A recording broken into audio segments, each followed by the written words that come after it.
Hi my lovelies and welcome back to my channel. I'm Miss Teacher and today's video is going to be about how to teach your main lesson, which is conversational English. If you are in South Korea and you are on an E2 visa, which is an English teaching visa, you are supposed to teach conversational English, and I'm going to teach you how to teach that. So I was in talk, like I told you in a video before. I was in the talk program, and in the talk program I taught after school, and during the after school program I was not given any book to teach my students. I was just thrown into the classroom. They're like, just tell us what you're going to teach. Just write it down and give us a summary of what you're going to teach. And I was like, I don't have a book. I don't know what to teach. So I had to pretty much figure everything out on my own, and it was not fun. And then when I figured it out, then I went to a private academy and I found out the correct order that I should probably have been teaching. So if you have to teach after school program, after school programs are more generated towards like just having a little bit more fun rather than learning. You're not gonna focus on things like phonics and worksheets. You're gonna focus more on like PowerPoint games and them just speaking a lot more. But I've learned when you are in a school system and you have to like teach your lesson, even when they give you a curriculum, you still have to teach that lesson. So how exactly do you teach that lesson? And I'm going to teach you guys. So I have also learned that in Korea, I don't know why all lessons do this in Korea, but they teach contractions first. They teach even the kids who are learning English for the very first time, they teach them contractions first. I don't know why. I absolutely hate it. Contractions is for casual speaking, not for formal speaking. And yes, with us, they'll be speaking casually, but they need to know formal speaking first. Because when they get a job, they're going to need to be using formal speaking rather than casual speaking. Also, it is so much easier to teach using formal speaking than it is casual speaking. So let me show you how it is easier to teach using formal. So I teach my students this. I teach them that the question is their friend. The question helps you speak. What you see in the question is what you're going to say in your answers. So I would say to my students, what can you see? I can see. Ooh, look. Can, same. See, same. You're not going to say, I see. No. I see a flower. No. The question says, what can you see? So you should say, I can see. Not I could, not I would, not I will. No, the question says can. So you say can. That is exactly how I tell my students. Even my oldest students, I tell them, if the question is in present tense, your answer will be present tense. If your question is in past tense, your answer will be past tense. What did he do? He sat. Not he sit. Not he sitting. He sat. He sat. Did is past tense. So your verb should change to past tense. What does she do? Does, last letter, is S. So you will add that on to the action. So I like questions that says, what does she say? And I would tell them, take the S from does and just add it to say. She says hello. She says goodbye. Okay? I just teach them just like that. The question helps you. And when you teach formally, it's so much easier because you can show them the words and tell them to take those words from the question and paste them in their answer. What is he doing? He eating. No. You see is, you say is. He is eating, doing, eating the same. And I even go as far as to say, what is he doing? He is eating. Yes, yes, I am that dramatic when teaching because kids love saying he eating. They forget the to be verb. They always forget the to be verb, and I have to drill it in them and pound it in them. If that question says is, you say is. That question is your friend. Y'all best buddies. If that question says is, you better say is. What should you say? And they be like, sorry, teacher, is. I'll be like, don't sorry, teacher, me. I have been preaching this for years. I have been your teacher for years. Don't you forget that to be verb. That is your friend. Don't leave your friend behind, okay? You carry your friend everywhere you go. I used to tell my students, hey, verbs are like your baby. Do you leave your baby at home? No, you take your baby everywhere you go. Make sure when you speak, you have that to be verb or you have that action verb. You better take your baby with you. And if they forget that verb, I say, you forgot your baby. You're a bad parent. How do you forget your baby? Where is your baby? And they're like, oh, teacher, he is. So if you see doing, the action should have a ing on it. If it's do, there's nothing but present tense. If it's did is past tense, so you should be speaking in past tense. And if you see will in the question, you should respond with will. If you see would or any of those helping verbs, you should have those same helping verbs in your answer. Yes, that is how I teach. I say, you see this can? You better say can. And my younger ones, though, I don't talk to them like that. They don't know English like that. So I'll tell them, oh, listen, what can you see? And they'd be like, oh, I can see a flower. They'll get dramatic like that too. But, you have to let them know. Look. Eyes, kids, eyes. Can, same. See, same. And then I'll go as far as to test them. And I'll say, what can you see? Everybody, yes, no. I see a butterfly? No. I can see a butterfly. Everybody, I can butterfly?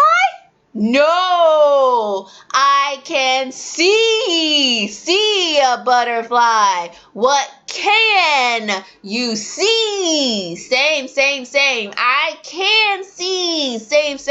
So that is why I say teaching formally is so much easier than teaching contractions, okay? So if you have this contraction here, you have what's this? It's and you can say, oh, this has S, so you have S. They may or may not catch on to that. Same. A lot of times pronouncing this S, you would think it'll be easy for them. It's not. They'll like say, oh, I walk up the stair. And you're like, just stairs. Is it one stair? No, there's multiple steps, so it's stairs. Or I like apple. I'd be like, you like one apple? They'd be like, no, I like all apples. Literally, I have to tell them not to forget this S sound. More than you believe, they will forget this S sound. So that's why doing it casually like this, I don't recommend. But you do you, and you do what your school tells you to do, okay? Don't listen to me. I'm not paying your paycheck. I don't sign your paycheck. Whatever your school wants you to do, you do. If your school does not mind you saying, what is this? Then break it up. I suggest you break it up. If your school does, don't argue with them. Do what they want. They sign your paycheck. So in the end of the day, they sign your paycheck, okay? What I normally do, because we do have a lesson that says, what is this? This is. It says this is. It doesn't say it. Later on, when they're older, does this same sentence comes up and it says it's. But that's when they're in an older. With the beginning learner students, it will literally just mimic and say this is. Why? Because it's teaching them to use the question to help them answer. That's why. So, excuse me. So that's why it will just say, and I can't change this PowerPoint. This is not my PowerPoint. But that's why it will say, what's this? This is. But if if your lesson says it is, then you do what your lesson says. So I'm going to teach you how to use this PowerPoint. Okay? So these PowerPoints I got off of CoShare. CoShare, I recommend it. I love it. I used it all during talk. It is great. They have a lot of PowerPoints for summer camp, winter camp. It'll help you a lot. So if you could go check it out, you can. So how you want to teach it, you would just teach them, what's this? Everybody, what's this? What's this? It's what's this? And they might go, what's this? You say, no. Everybody. What's this? What's this? What's this? What's this? Robot? Shoe? Alligator? What? They'll say robot. Say, they'll say, it's a robot. Good job. It's a robot. Everybody, what's this? What's this? What's this? What's this? It's a hat. Good job. What's this? What's this? Pen said, no. What's this? What's this? It's a pen. It's a pen. Good job. What's this? And you'll keep going through them just like this.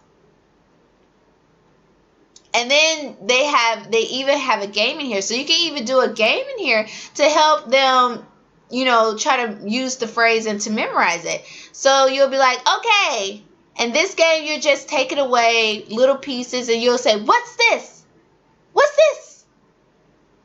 What's this? And they'll say, it's a ball. Good. It's a ball. Good. Everybody, what's this?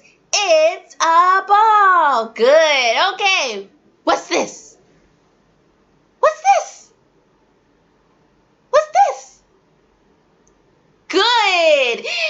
It's a robot. Everybody reading, please. It's a robot. Good job. So they have a lot of did my computer freeze?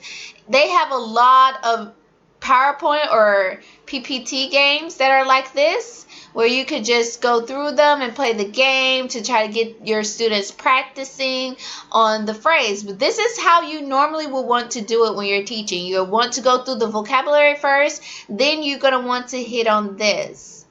Okay? So let's clear this and let's fast forward all the way to the end. You're going to want to get practicing with your students on this.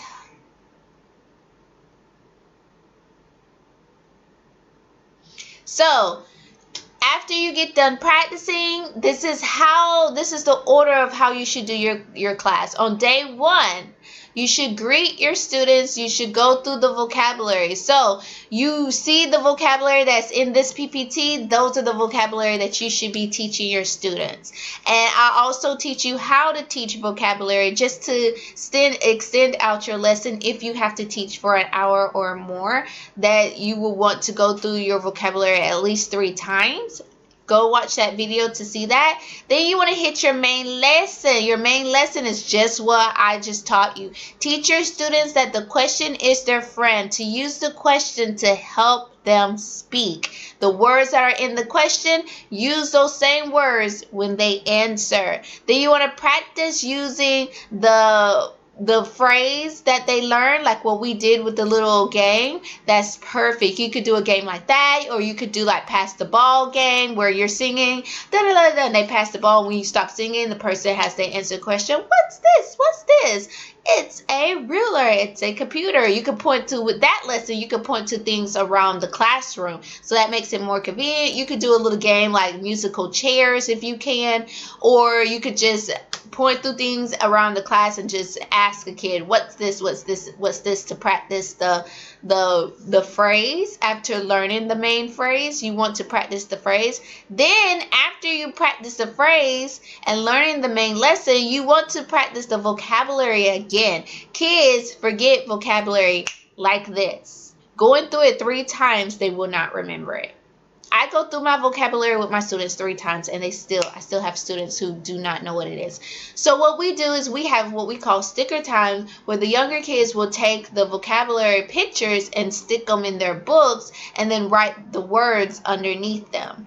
Well, you don't have that in your workbook. So however you want to practice vocabulary, you can. You can write the vocabulary on the board or have the vocabulary mixed up on a computer screen. On a what you call these, on a PowerPoint page, have the vocabulary scrambled up, and then you could call out a vocabulary, say 1, hat, and have the students write down the word hat, and they have to find the word on the PowerPoint that's mixed up, and then they'll have to write it down. Okay, and then you'll say 2, and you'll call out all the vocabulary words, and then you'll check them at the end. Say 1 was hat. Everybody circle. Hat is right here. Did you write this down? Circle if you got yes, X if no. Okay, to check to see do they recognize the vocabulary words when they see it. Okay.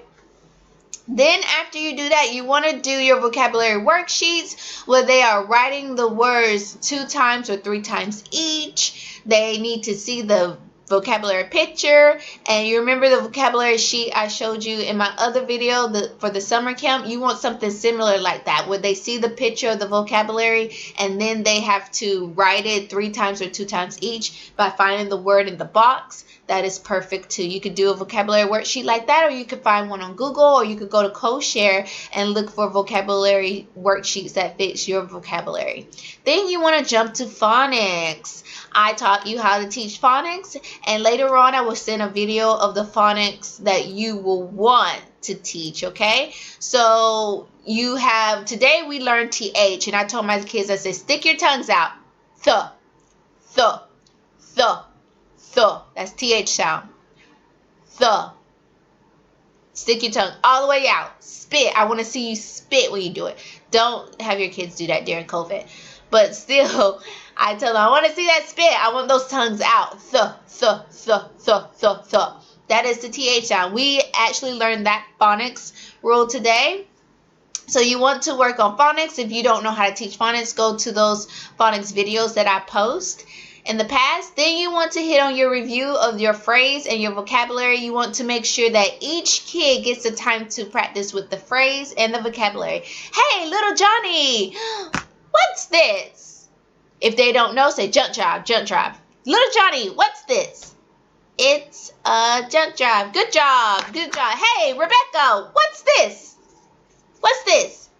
It's a hand. Good, good, good. Excellent. You want every kid to practice with the phrase or the vocabulary that they just learned, or with the vocabulary they just learned. I just picked up these 2 things for an example. On day 2, you want to greet your students. This is the next day. You want to greet your students, and then you want to review the same vocabulary that they learned the day before. Then you want to review the same phrase that they learned the day before. Nothing new. They don't have a new lesson each day, because they're not going to remember it. You want to make sure you have the same phrase for day 2. Day 1 and day 2 should be the same. If you ask me, they should learn 2 main phrases a week. 2 main phrases a week. So you should review this same phrase, and then you want to practice with these phrases, okay? So you want to have 2 more phrases that's similar to this one phrase, okay? So what's this is the main phrase. Then you're going to have something like, what's that? Or the next, the last phrase could be something like, what's going on, or something like that. You want something like that. You want to have 3 phrases, and I'm going to show you what I mean in a few minutes. You want to have 3 phrases that are somewhat similar to each other, okay? The 2 phrases for your little ones, the first 2 phrases could be the same, just with different vocabulary, and the last phrase could be different. For your older kids, you're going to want 3 different phrases, but they're going to be roughly close to each other. Okay, so the first phrase can be like in present tense, and next phrase could be like third person singular, and then the last phrase could be like past tense or something. But it's all the same sentence, but in different tenses, if that makes sense. Then you want your kids, after they practice the phrase again, after reviewing and practicing again, however you practice it, by going to each kid and pointing to things around the room, or just however, or do another little game like musical chairs, or like pass the ball type thing, or whatever you do, however you do it, do it.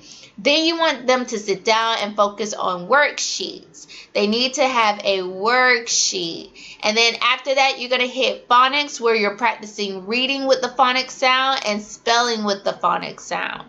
And then you're going to end it with your review of your phrase and vocabulary and call it a day. This will all take an hour to do. So if your classes are an hour long, this is how you want to do it. If it's less than an hour long, then you might want to cut your vocabulary short. You might not want to go through it 3 times. You might want to go through it 1 time, and you might want to cut your practices a lot shorter. Instead of going like really long on your games, you want to make it like maybe 10 minutes or 5 minutes if you have 30-minute classes. Okay, so let me go ahead, and this is the link to CoShare.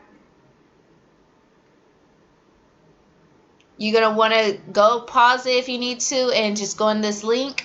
The account is free, so just go ahead and make you a free account. I don't want to pull it up because they had a whole conversation going on the side, and I don't want to get flagged for that, so I'm not going to pull it up.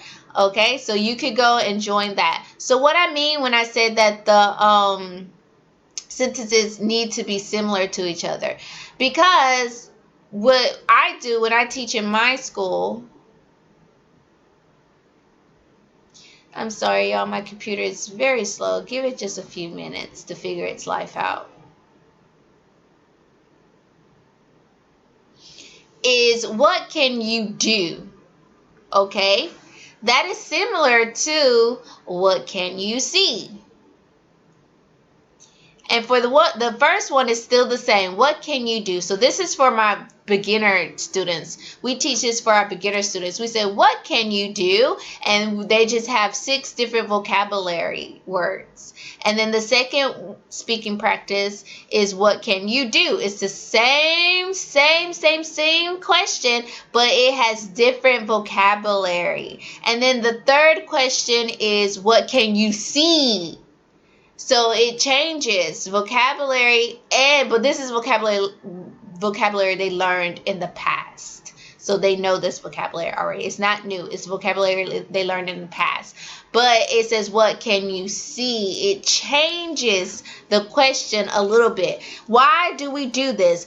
First of all, it's teaching the kids to listen.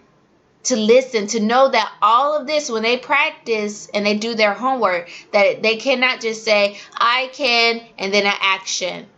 They have to say see. It gets them to listen to the question and actually understand that it changes. And they need to say see and can. Those are the main 2 words that they need to have in their sentence. Of course, but we need to see if they're actually understanding and listening to the change of the question. So you can do something like this on your second day. You can have 2 questions that are similar to each other and change them out with your students if you want to practice their understanding and listening, or you could just have that one and focus on that one. But if you do, I say just 2 main, because this is not our main one. Our main one that we learn is what can you do? That's the main one we focus on. This last one is just like I told you before, to test their listening. So when they do their homework, to test their understanding and their listening. So you could do something like that, or you could just have one main thing. That's fine. On day three, you can have a new phrase, but you're going to do day 3 just like you do day 1, okay? So if you don't remember how day 1 is, you're going to, this is day 1. This is day 1. You're going to introduce your vocabulary. This is in the same week. This is in the same week. Let's say your week start off on Monday. Monday is day 1. You're going to do this. Day 2 is Tuesday. Then on day 2, you are going to teach.